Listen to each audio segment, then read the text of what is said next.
Omuntu abonyebonye n'abaana b'okukyalo. Munnange, I was on the road picking my son from school. My mirrors were down because I didn't want AC. Okay, kalibado ina natuwa ensonga eno. Because I have flu. So, ane screen kyano kitama. So as we were driving, so as we were driving in some small traffic, some guy on other side called out my name and I said, hey! He stopped his car, moved out and gave me 1 million with the words webale kukola bulungi n'okweyisa obulungi. Ale bwe yagambye webale kukola bulungi adat mulimu Saymore wano. Kakati meanwhile I was feeling shy walai cause guys on the Sino track were shouting already naffe tuwe ku ssente byebyo nno baddiya. Okay, katunoza tuconcentrating ennyo ku eno paragraph ey'okubiri. Otyo omusajja yagambye webale kukola bulungi nyabo okola wekka. Era ali badaga mmwe bali kukola bulungi. Nze nno gw'olaba wanje baddiya tekubadde zammwe. Kakati mbadde nsatukkiriziganyeko kimu manyi nze ebyo byonna nakkiriza nensigaza ekintu kimu ssente. Ffe mbadde njagala ompeeko 5 gange.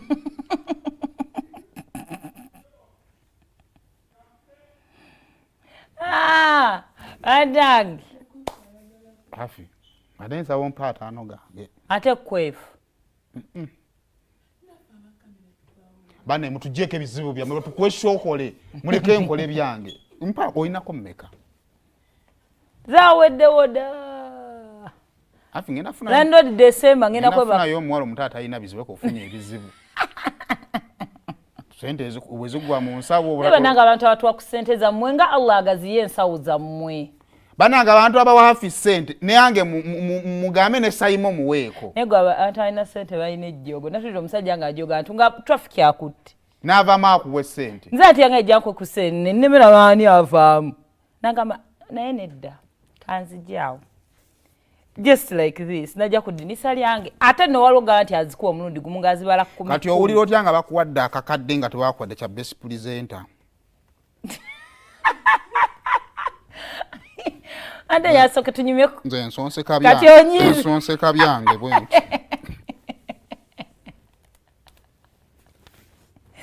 Nawula ndeka. Kikulu mwe mwagala obbaagala.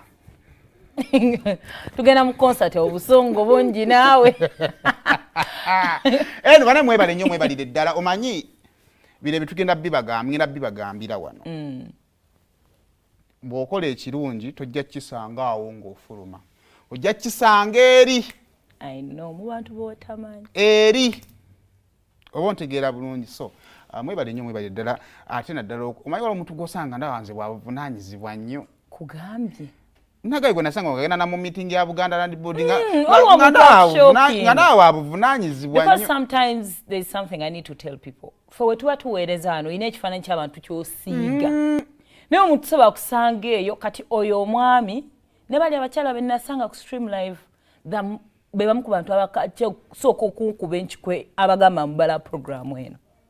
Omanyi omusajja akuta epapula akagenda mu meeting nga nengatta azirinnye azambalira mu kkubo kati mbanzikira kumala kakali no gwe gwandwisiza nayo too responsible kubeera ontegeera balenwe eryo libeera bbanja mwebale nnyo mwebale ddala kubanga mwemuli banange banaffe abatabula pale services tuyiteyo nina omukyala yali wa poliisi oba yeekatoba yawe agamba guno omwaka Saymore bane naguze ploti njagalayo ko ku bantu ng'oŋŋamba ekyo